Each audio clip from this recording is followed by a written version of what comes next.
Assalamualaikum warahmatullahi wabarakatuh. Alhamdulillahilladzi bi ni'matihi tatimmus shalihat wassalatu wassalamu 'alan nabi arabi ma'turin nasi ajma'in. Puji dan syukur kehadirat Allah Subhanahu wa taala yang senantiasa melimpahkan nikmatnya, dan dengan nikmatnya kita bisa melaksanakan salat subuh berjamaah dan dilanjutkan dengan tausiah yang singkat.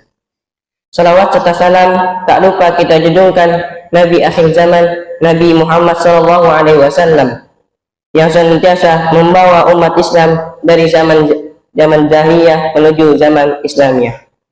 Tema tausiah kali ini ialah dasar surah Al-Ikhlas.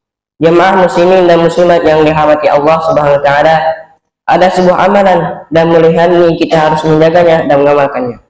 Apa yang akan kita dapatkan biar kita mendapatkan rumah dalam surga, sebagaimana yang dijelaskan dalam hadis sahih Rasulullah SAW bersabda, "Man qara'a qul huwallahu ahad hatta yahtimaha 10 marratin banallahu lahu qasran fil jannah." Faqala Umar bin Khattab, "Idzan astaktsira ya Rasulullah." Faqala Rasulullah SAW, "Aktsaru wa atyabu." Siapa yang baca qul huwallahu ahad hingga 10 kali, maka Allah membuat istana di dalam surga. Maka Umar bin Khattab berkata, jika demikian banyak sekali istana ya wahai Rasulullah. Lalu Rasulullah SAW menjawab, lebih banyak lebih baik. Hadis riwayat Ahmad.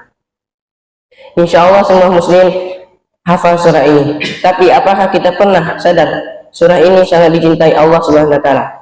Dikisahkan oleh Syekh Ali Jaber, ada seorang sahabat setiap dia mengimami jemaahnya, dia selalu mengulangi surah Al-Ikhlas, Qul huwallahu ahad, dalam bacaan sholatnya.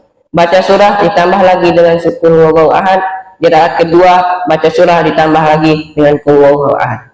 Sampai-sampai jemaahnya heran, mengapa kamu tidak mencukupi dengan surah atau cukup dengan Qul huwallahu ahad? Dia menjawab, saya adalah imam kalian, mau terima atau silahkan cari imam yang lain. Tidak selesai masalahnya, akhirnya mereka berkumpul lalu mengadukan hal ini kepada Rasulullah SAW. Wahai Rasul, kami punya imam yang suka melulu membaca Qul huwallahu ahad. Setelah dia membaca surah ditambah lagi dengan Qul huwallahu ahad. Semestinya setelah membaca surah akan ruku, tetapi dia tambah lagi dengan Qul huwallahu ahad. Di rakaat kedua juga sama. Lalu apa kata Rasulullah SAW? Panggil dia ke sini. Imam itu pun datang. Rasul berkata, apa betul kata mereka bahwa kamu suka mengulangi membaca Qul huwallahu ahad dalam suratmu? Iya ya Rasulullah, betul. Mengapa kamu suka mengulangi surah ini? Tapi tanya Rasulullah. Dia menjawab, wahai Rasul, surah ini membahas tentang sifat Allah yang aku suka. Karena ada sifat Allah di surah yang begitu singkat dan begitu pendek, maka saya cinta dengan surah ini. Lalu Rasulullah SAW bersabda, cintamu terhadap surah ini menjadikan Allah mencintaimu. Mengapa Allah mencintainya? Allah mencintai karena dia mencintai surah Al-Ikhlas, Qul huwallahu ahad. Sebab dia cinta surah Al-Ikhlas bukan karena pendek surahnya, tapi karena surah Al-Ikhlas membahas sifat Allah. Allah Subhanahu wa taala berfirman, A'udzu billahi minasyaitonir rajim. Bismillahirrahmanirrahim. Qul huwallahu ahad, Allahus samad, lam yalid wa lam yulad wa lam yakul lahu kufuwan ahad. Karena tertanam dalam hatinya, akhirnya membuat dia cinta surah Al-Ikhlas yang menyebabkan Allah pun mencintainya. Bahkan ada riwayat yang sahih ketika ditanya oleh Rasul, mengapa kamu membaca surah ini dan suka mengulanginya?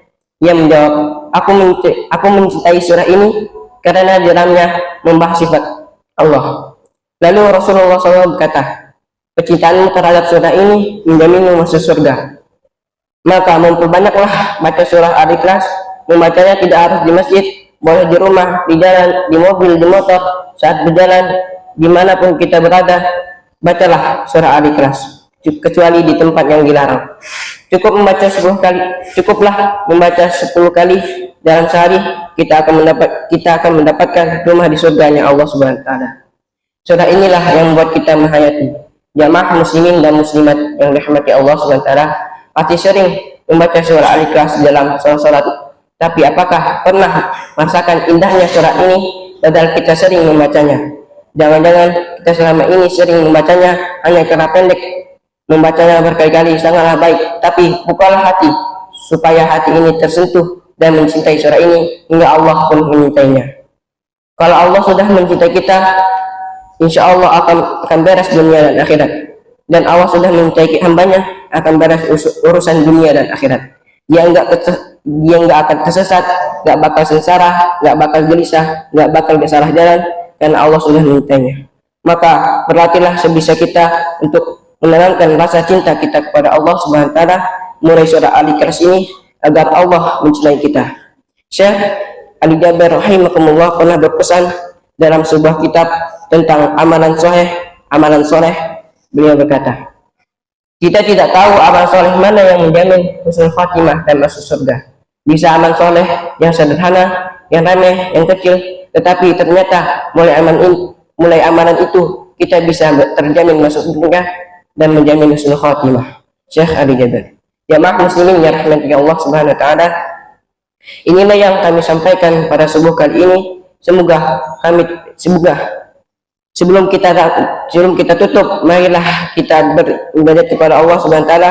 Kita minta ampun kepada Allah Subhanahu wa taala. Semoga Allah mengabulkan doa kita dan memudahkan jalan kita di dunia dan akhirat.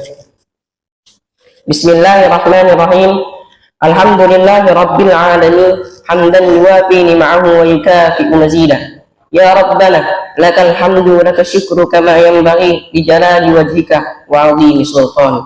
Allahumma shalli wa sallim ala sayyidina Muhammadin wa ala sayyidina Muhammad. Ya Allah yang Maha Besar dan Maha Kuasa, kami mohon kepada Engkau ya Allah untuk para musyrik, pemberi wakaf, orang tua asuh, donatur, pembina dan pengurus yayasan, pengurus kompes, Bapak Ibu jamaah salat subuh Masjid Darul Abrar dan umat muslim dan muslimat. Diampuni dosa-dosanya, dosa besar, dosa kecil, sengaja maupun tidak sengaja.